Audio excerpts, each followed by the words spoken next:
صحتي والسعال المزمن اللي يعاني منه بعضا من الأشخاص ويستمر لفترة طويلة وقد يكون سببه مجهول، لكن في هذه الفقرة راح نعرف طرق التشخيص ونعرف أكثر عن هذه المشكلة الصحية وأسبابها وطرق علاجها مع الدكتورة رند الأرنوط، استشارية ورئيسة أمراض الحساسية والمناعة في مستشفى الملك فيصل التخصصية. أهلا وسهلا فيك دكتورة. أهلا وسهلا دكتورة، أهلا وسهلا. أهلين، الله يبارك فيكم. حياك الله معنا فيها صباح دكتورة ويسعد صباحك يا رب. لو تكلمينا في البداية عن السعال، هل ممكن يصنف أنه مرض أو عرض؟ السعال طبعا هو يعد عرض وليس مرض بحد ذاته طبعا. لكنه عرض مهم، وممكن يكون له دلالات كبيرة، ويكون هو زي النذير لأمراض ممكن أحيانا تكون خطيرة في بعض الأحيان. وبعض الأحيان الإنسان المفروض إذا السعال استمر أكثر مما لازم، بمعنى آخر عادة أي إنسان مع الزكام واحد من أعراضه الأساسية هي السعال، صح؟ أو الكحة. مفروض أسبوع 10 أيام أسبوعين الكحة تروح زي مع بقية الأعراض. لكن إذا كان استمر السعال لفترات أطول من كذا، في الأطفال أكثر من 4 أسابيع، في الكبار أكثر من 6 أسابيع، لازم هذا يكون نذير إنه ليه أنا لسه عندي كحة، عرفت علي؟ وبناخذ معها الأعراض الأخرى اللي مصاحبة للكحة، وبناء عليها بنبني نحن رأينا إيش ممكن تكون هذا السبب. بس هي عرض لأمراض ممكن تكون أحيانا تحتاج فعلا علاج جذري. دكتورة رند، خلينا نتكلم عن مثلا المسببات اللي ممكن تصيب الشخص حتى يكون عنده السعال المزمن أو حتى يستمر مع الفترة طويلة. يعني هل ممكن مثلا مشاكل في الجهاز التنفسي أو الموسم، احنا داخلين على فصل الشتاء الحين، ممكن الانفلونزا وغيرها من المشاكل الصحية، ايش الأسباب اللي ممكن تخلي الشخص يصاب بهذا السعال المزمن؟ هي في أسباب شائعة وفي أسباب غير شائعة. الأسباب اللي شائعة رقم 1 بالنسبة خصوصا بالأطفال أكثر، بس بالكبار برضه الحساسية. الحساسية واحدة من الأسباب الرئيسية للسعال المزمن. عادة الناس اللي عندهم حساسية بمعنى آخر ربو في صدرهم أو حساسية في الأنف تكون مصحوب حتى بالزكام تبعهم ما يستمر أسبوعين أو أسبوع، يستمر معاهم شهور، عرفت علي؟ فالحساسية رقم 1 بما فيها الربو. الحساسية الأنف كيف تسوي سعال؟ إنه دائما في سيلان في الأنف من خلف الأنف، فأول ما يستلقي الشخص اللي عنده حساسية في الأنف يبدأ المخاط ينزل على الجهاز التنفسي ويصير يكح، خصوصا في الليل. كلها تحدث في الليل، أكثر في الليل. ثاني شيء إنه في ناس يبدأ سعال شديد بعد الجهد العضلي، هذا كمان دليل على إنه على الأغلب حساسية. في أسباب ثانية، بعض الناس تأخذ أدوية زي أدوية الضغط، منها المعروفة عند الناس اسمهم ACE inhibitors زي ما بيقولوا. هذول معروفين إنهم بيسووا كحة ناشفة، وهاي تكون مزمنة. إذا ما سألت الشخص عن الأدوية اللي ياخذها ما تعرف. طبعا في يعني هاي أكثر الأسباب اللي هي الحساسيات والأدوية. في أسباب ثانية أخرى اللي هي الناس المدخنين.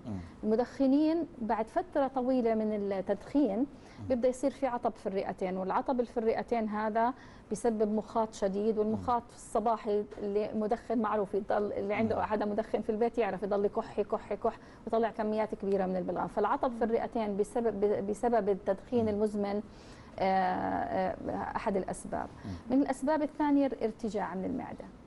الناس اللي عندها ارتجاع في المعدة خاصة إذا أكلت في الليل آخر الليل ونامت يصير الارتجاع ويبدأ يكح كمان ليليا أكثر. من الأسباب كمان اللي معروفة إنه كمان بتسبب الكحة المزمنة، بالإضافة لكل الأشياء اللي ذكرناها، في بعض الناس عندهم مهيجات. يعني إذا راح بيشتغل في مثلا في مصنع دهان أو هذا، أول ما يدخل ويشم الروائح يبدأ يكح وتصير كحته مع مرور الوقت كحة مزمنة. فهي الشائعة. في بعض الأمراض النادرة شوية اللي بتسبب الكحة المزمنة، بعضها أمراض وراثية وبعضها أمراض لا سمح الله يعني خبيثة ممكن تكون. وفي بعض الأمراض زي المعدية المهمه زي الدرن مثلا، عرفت علي؟ في بعض امراض الروماتيزميه كمان زي امراض الساركويدوسيس وبعض امراض الروماتيزم الاخرى، بس بالذات الساركويدوس بيسوي كحه مزمنه، وهذه بدها شرح طويل شوي لانه في لها اعراض اخرى مصاحبه لها. نتمنى السلامه للجميع. طيب دكتوره رند، يعني احنا نشوف يمكن بعض الاشخاص لما يعدون مرحله الزكمه يبقى عندهم السعال مستمر، يعني هم يكون مزعج لهم، الحلق يتاثر عندهم، وايضا يكون مزعج للناس من حولهم، يكون يعني بشكل متكرر. صحيح. في اشخاص ما شاء الله لا ما يصير عندهم السعال، يعني تروح كل الاعراض ويبقى السعال. ايش السبب اللي يخلي السعال يستمر عند بعض الاشخاص بعد الزكمه؟ إذا كان هذا الشغل متكرر مع كل زكمة، لازم هذا الشخص سواء كان صغير أو كبير لازم يشوف طبيب حساسية أو طبيب صدرية، لأنه على الأغلب يعاني من الربو. فهذا رقم واحد. هلا إذا كانت هذه بس لأول مرة بيطول معاه اللي شكله شكل الزكام، لازم يدور بعض أنواع الالتهابات بتسبب الكحة زي السعال الديكي اللي بسموه، وهالحالة هاي ممكن السعال يستمر إذا ما المريض أخذ العلاج المناسب لهذا. فهو مفكرها إنها زكمة، ولكن هي ما هي زكمة عادية، هي عبارة عن التهاب محتاج مضاد حيوي. فبناء على يعني الاعراض المصاحبه مفروضه، بس اذا كانت تتكرر في مع كل زكمه نفس السيناريو، لا لازم المريض يشوف، لانه على الاغلب يعاني من الربو. جميل. دكتور رند، انت ذكرتي ان المسببات تختلف، ممكن تكون مشاكل في الجهاز الهضمي، ممكن تكون مشاكل صحيح. في الجهاز التنفسي، او مشاكل مختلفه في جسم الانسان، وهذا العرض يظهر على شكل سعال مستمر. دكتور، لو نتكلم عن العياده اللي يتوجهها المريض لاجراء الفحوصات المناسبه او تشخيص الحاله الصحيه حتى يعرف ايش المشكله اللي يعاني منها. هلا العيادتين الاساسيتين طبعا لازم المريض احيانا اذا كانت اول مره او هذا يشوف طبيبه، يعني طبيب الاطفال اذا كان طفل، طبيب الكبار الانترنال ميديسن الباطني اذا كان اول مره بتصير معه. بس اذا صارت شغله عاديه فهو انا بنصح يا اما طبيب صدريه او طبيب حساسيه زينا، يعني نعمل دعايه لنفسنا او طبيب حساسيه، لانه هذول الاطباء اللي بيشوفوا عاده الكحه المزمنه، والكحه عندهم واحده من الاعراض الاساسيه للامراض اللي بيعالجوها. فنحن عاده اذا اجانا مريض بهالصفات هذه بنبقى في دماغنا عندنا زي لسته بالاشياء اللي لازم نتاكد منها، ونجري الفحوصات المناسبه نتاكد اذا حساسيه ولا ارتجاع وحساسيه ولا حساسيه في الانف كمان، وبناء على السبب طبعا بيكون العلاج. الله يقويكم دكتور رند، يعني يمكن الفتره الجايه ممكن يجونكم مرضى كثير ممكن يعانون من هذه المشكله عادة مقبلين على موسم الشتاء. لكن نتكلم معك دكتوره رند، يعني بالنسبه للسعال، هل ممكن انه نتخذ بعض الاجراءات تقينا من السعال المزمن اللي ممكن يؤذينا فتره الزكمه، او في اشياء تخفف منها؟ اكيد طبعا. رقم واحد انه ناخذ اطعمه الانفلونزا. اوكي. وللناس اللي كبار واللي لهم فتره ما اخذوا المكورات الرئويه، هذه من اهم الاشياء. الابتعاد عن الاماكن المزدحمه، طبعا احنا في موسم كورونا الان والناس عارفه، فالابتعاد عن الاماكن المزدحمه واستخدام الكمامات الواقيه. احنا يعني على الاغلب انه مش بيقلل بس من فرصه الاصابه بكورونا، بس برضه بيقلل من فرصه الاصابه بالفيروسات الاخرى اللي ممكن تسبب السعال، بما فيها الانفلونزا والبارا انفلونزا والراينو فيروس، ولسته طويله من الفيروسات اللي كلها تسبب امراض صدريه. هذا رقم اثنين. الشيء الثاني انه المدخنين، انا بعرف دائما انه هذه مهمه صعبه جدا، انه لازم يوقفوا على التدخين، وانا بقول لهم زي ما بيحكوا اتس نيفر تو ليت، بمعنى اخر مهما تاخرت في انك تاخذ القرار متى ما اخذته هو قرار سليم، متى ما اخذته هو قرار سليم، وكل ما مر الوقت عليك وانت مبتعد عن التدخين كل ما كان افضل. ولا تنتظر لبكره حتى تاخذ قرار زي هذا، لانه كل يوم بمر زياده كل ما كان في فرص العطب في الرئتين اعلى، وبالتالي شو اسمه بعض التغيرات اللي بتصير في الرئتين بتكون ما بتتعدل خلاص irreversible، يعني لا يمكن تعديلها بعد ذلك. فهذه النصائح بشكل عام. طبعا اذا كحتك استمرت فتره اكثر مما لازم او كانت مصاحبه تعرق ليلي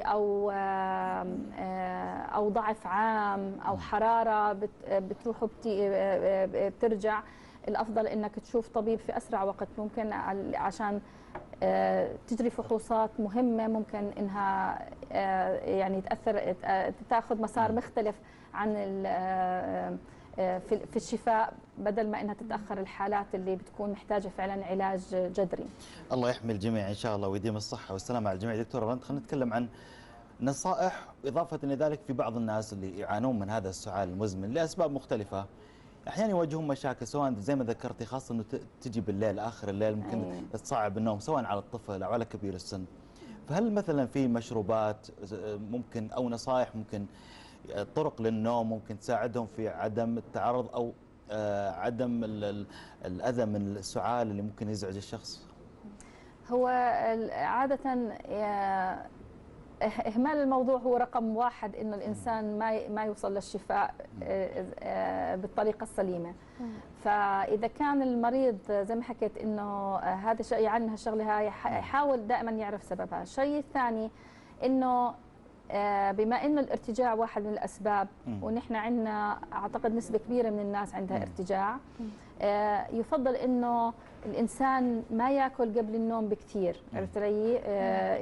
يعني بمعنى آخر مش قبل النوم بنص ساعة ولا ربع ساعة، على الأقل 4 ساعات. أنا المرضى صراحة بقول أقل شيء يبتعد عن الأكل، آخر وجبة يأخذها 4 ساعات عن النوم، بحيث إنه إذا كان في ارتجاع ما يجي في قمته في وسط النوم ويصحي المريض.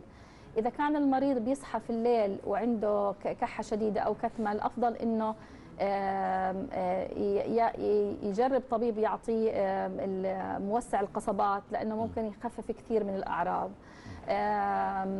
إذا كان المريض طبعا احنا عادة ننام الواحد زي ما هو مرتاح، لكن إذا كان فعلا في عنده ارتجاع أو هذا، يفضل إنه ينام يعني شبه جالس، بخفف عادة من أعراض الكحة في الليل. إذا كان كبير في السن، أنا بفضل إنه يكون مع أحد في الليل إذا ينتبه له خلال فترة السعال، لأنه أحيانا بيفقد الوعي، أحيانا بصير عندهم مشاكل ثانية بسبب السعال المزمن. المشروبات الحارة ممكن تعتبر مهدئ؟ المشروبات الحارة الحارة طبعا انا ما اتكلم عن الشاي والقهوه، يعني عارفه قصدك تكون الاعشاب الزنجبيل انا اللي بدي اقول انه ما فيها ضرر، اذا ما كان فيها نفع فما فيها ضرر، وهي من الاشياء اللي نحن كلنا نقول نشربها، حتى هذا لانه تشعرك بالراحه شويه. لكن هي في الواقع انه ما في لها ادله علميه تقول انها هذه علاج، بس ما في ضرر من اخذها. طيب السؤال المهم جدا كمان، فصل الشتاء بيئه المنزل، الناس اللي تتحسس عندها ربوه حساسيه في فصل الشتاء مع وجود الدفايات او شبه النار والجلسه الجمعه، هل في مثلا نصائح لتنقيه الهواء او النوم في مكان مناسب بحيث انه ما يصير في مهيجات للصدر ويعود السعال؟ هذا صحيح.